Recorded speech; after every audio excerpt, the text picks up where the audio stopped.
Welcome to Milestone Moments, the show where we explore the journeys that lead to success. I'm Sheila Slick, your host and founder of 5 Milestones.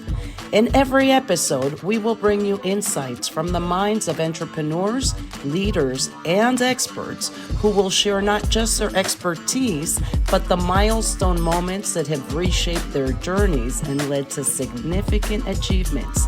So if you're looking for motivation, you're in the right place. Subscribe now and discover the milestones that mark the path to success. Welcome to another episode of Milestone Moments in Business and Leadership. I'm Sheila Slick, your host, and today my special guest is Judy Slater. Judy is a transformational leader, a spiritual guide, and a creative visionary committed to integrating spirituality, healing, and the arts. An ordained pastor in the Presbyterian Church with over 40 years of experience, Judy blends her expertise in coactive leadership, adaptive change, and energy healing to help individuals and organizations navigate an evolving world. She holds certifications in intuition medicine, trauma wellness techniques, and spirituality, health, and medicine, equipping her to guide clients through growth, resilience, and self discovery. Judy is passionate about reimagining leadership, helping individuals embrace innovation while staying grounded in purpose. And whether she's coaching individuals or leading group training, she empowers leaders to cultivate clarity, courage, and transformation. Welcome to the show, Judy. Great to be here today. So, you have walked such a rich path from ordained ministry to energy healing and leadership coaching. What was that key moment or that turning point that led you to blend spirituality, healing, and the arts in the work that you do today? Well, I think there were a couple of pivotal moments, and it was more like collecting pieces along the way. I started out in medicine, and so that was kind of the physical healing piece. And then I went to seminary. And after that, I had some chronic health issues. And so I realized that medical piece was kind of for me. But the first really pivotal moment was taking a course in spirituality, health, and medicine and realizing that I was a healer, that I yearned for physical healing, but also the spiritual healing, because 99% of illness is spiritually based. And by that, I mean that the love bond has been broken in some way. So that took me down another path about looking at myself, looking at what love is, looking at the different diseases, illnesses, which ones are, and that sort of thing. And then the second major piece was actually the second one was doing the leadership training. I mean, I think I'd always been a leader, but I never really felt I had the qualifications. And so studying adaptive leadership and doing the CTI Coaches Training Institute, is now Coaches Training International Leadership Program, really brought to the fore the different kinds of leadership that you can use, because I'm not in the business world. I've come from the service perspective. And so the regular business model isn't one that I fit well with. So the adaptive and transformational leadership kind of became my way in. And then third was the certification in intuition medicine. And people kept saying, "Oh, you're so intuitive. You're so intuitive." And I didn't realize, I don't see colors. I don't see things. I don't see any of that stuff. But there's this deep knowing. And I realized that I have trusted that my whole life. And that has what's helped me on my path. So being able to name that and really being able to see that everything is energy and change languages has helped me kind of speak that universal language. So that works with my coaching, that works with my leadership, that works with my healing. So that's a little maybe complex answer, but I think my life has been kind of complex. Well, it just gives you more experience in helping others with Yeah. what you do. Yeah. And I personally love what you said about leadership, and there's different types of leadership out there. I've been an entrepreneur most of my life, so I have worked in organizations and I earned a master's of leadership, and it was focused a lot on organization. My latest one has been applying that to the self leadership because we are all CEO of our lives. And leadership, no matter what kind, all starts from within. So I loved how you pointed that out as well. Yes, I totally agree. We are leaders of our own lives. And that's the most important and first leadership position we have. And in your website, I found a quote that resonated with me. It made my heart beat. And it states, your relationship with yourself is the key to your relationship with everyone and everything else in your life. Yeah. You are a complete package and you have all that you need at every given moment to simply self wonderful. Yeah. So, in your experience guiding transformation, what would be an unexpected truth about self discovery that you believe has the power to shift how we lead ourselves? But like you said, and I said this, the most important relationship you have is with yourself. And we so often look outside of ourselves for validation and love and everything else. And so the key is really to love yourself. Now, that's great. We can work on self love and self confidence and self esteem and all those things. But what smack dab comes to us immediately is what I call the self woundings. So, those places in our lives where we've picked up, usually from other people's examples and experiences, that critical, that judgmental, that loathing, that self pity, all those things that block us from being ourselves. And so you've got these beautiful self wonderfuls, but then you have these self woundings. And I really believe that our transformational work is working on those wounding gifts. And I do call them gifts because that's what makes us grow and transform if we're willing to work on them. So that's the unexpected. It's like, up, there it is. So, when you say wounding, is it experiences pain? What exactly is the That's definition of? yeah, it's anything that detracts from being the 100% you. I like to talk in healing and energy terms. You need to be 100% full of yourself.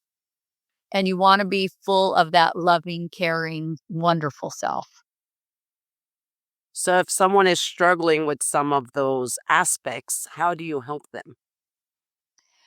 Well, and it's funny because, that's not what they come for. They come for something else. And so when you begin to say, this is coming up again and this is coming up again, I first like to just acknowledge that we're all wounded. That's what makes us human. Humans are never meant to be perfect. We are perfectly imperfect, and that's a phrase I use all the time. And so it's living into our imperfections. And so for clients and leaders, it's really just kind of what's underneath that. And so a lot of it is about awareness. What's the pattern that's been there? Where is it in your body? What does it prevent you from doing? What would you like to do instead? And so there's kind of a whole process of exploration, curiosity, intrigue, even. The typical phrase is peeling back the layers of an onion, but onions make me cry. So, you know, I think I find a better illustration. But it's really kind of going on, for me, it's going on a treasure hunt. Again, back to that self wounding. Those are part of our lives to produce the jewels and gems that we can then use as we move forward. In your book, do you share a process or do you share examples? Yeah. Tell us a little bit about your book. Yeah. And my book is called The Simply Self Wonderful Inner Workout Book. And it started as a card deck because I just didn't ever think I was going to write a book. And so the card deck has the definitions of the self wonderfuls and the self woundings in a really creative form. And then they have mandalas and then a little blurb. But it's like, wait, that's not enough. So in my book, I included affirmations, I included quotes, and then I used the term MEPS. So there's 5 areas of focus: the mental, the emotional, the physical, the social, and the spiritual. And yes, you can't, tease out these parts in reality, but to look at them each. And so I have people look at the different areas in each one of those categories.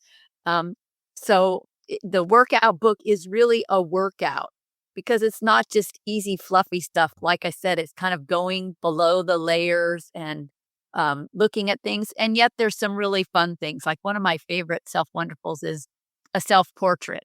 And it's not like, drawing one. It's taking words and about yourself and making a word cloud or other kind of creative things. So there's a lot of joy and creativity and exploration as you do them.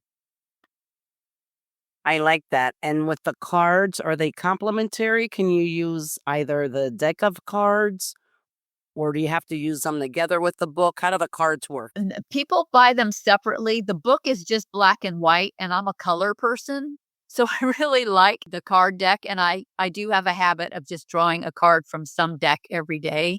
I don't go into the full tarot reading thing, but I found that I'll pull a card.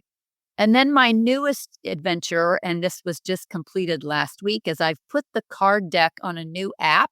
It's called Deckable. And so you can have more than 2 sides, which was really fun. So I've got each card with the mandala and the definition, and then a little blurb, and then a video that asks you questions for each aspect. So that's a new thing. So again, when I when I wrote it, I'm like, just be creative, use it however you want. But the nice thing about the app is that you can have it where you are, and you can also share it. You can share the card that you pulled so you can share it with other people. So it's a little bit more interactive. So with the app, does it limit how many cards you can pull? Because I'm assuming that it's a card per day.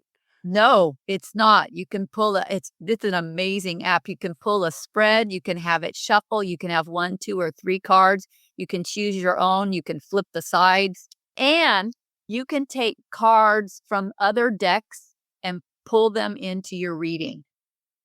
Wow. So you And this can is all part of a self-discovery process. Yes, yes. So how can a business leader, an entrepreneur, an individual, a professional tap into their inner wisdom? Perhaps if they're pivoting or transitioning or maybe facing challenging times. Well, and the thing is, I think, that it's the name of my business. Okay. It's interlude, INNER. It's a play on the words of interlude in music. So you've got the music, but then you have the space in between the sections. And so for me, it's about going inward because our culture wants to do, do, do, do, do. And so I'm saying, hey, in order to do, we need to go inside, spend some time in quiet. And for me, being quiet is really hard. And so it doesn't necessarily mean sitting and meditating. There's forms of spiritual practice that are active. So spiritual walking, dancing, whatever kind of movement that you use. But it's the intention is looking within and then just allowing, again, that wisdom to come. In my intuition medicine work, we talk about the analyzer brain, and that's the one that we're always asking questions, and that's where the monkey mind is, and that's in the front of your head. But there is that meditation sanctuary that's kind of in the middle, and that's the place that we go that slows us down, that opens us to a wider vision, a wider view, a wider realm of consciousness. And that's where we want to be doing our inner work from. And then the third place, I'll just say it, is the reptilian brain. And that's kind of the brain that our world is in right now. It's all about fear and anxiety. And you cannot think rationally from that place.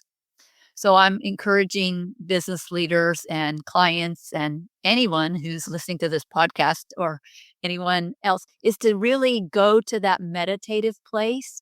And whether you sit there, whether you intend while you're walking, just let things come.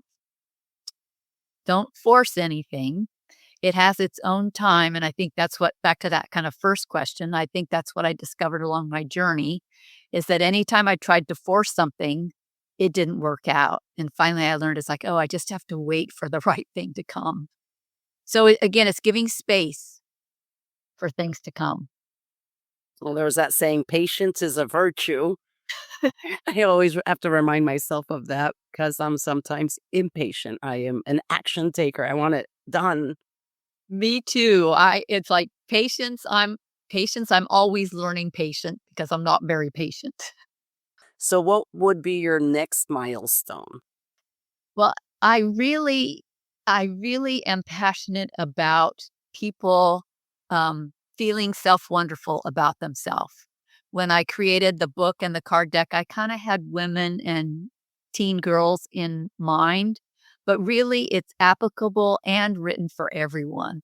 And so I've just been imagining this out in the world, that people take time for themselves, really begin to understand themselves, work on themselves. And I know it seems kind of like a luxury or a privilege, but it's necessary in order for our world to become more loving and caring and compassionate. It does begin with us. So, my goal is to just keep the ripples going out. Thank you. I did a big heart. That resonates with me. Yeah, yeah. Well, thank you so much for joining me today. Can you tell our audience where they can find you, the book, the cards? Okay. So I've said all the buzzwords before. So my website is interludecoach.com with the INNER. And then the book and the card deck are at simplyselfwonderful.com. And that is linked to my regular website. So you can find it going either place. And then deckable.com, DECKIBLE. And spell check always wants to spell it wrong because it's a weird word. It's a made up word. You can go to deckable.com and then I think it says marketplace. And then you can find you download the app and then you can buy the deck and use it on your phone or your tablet.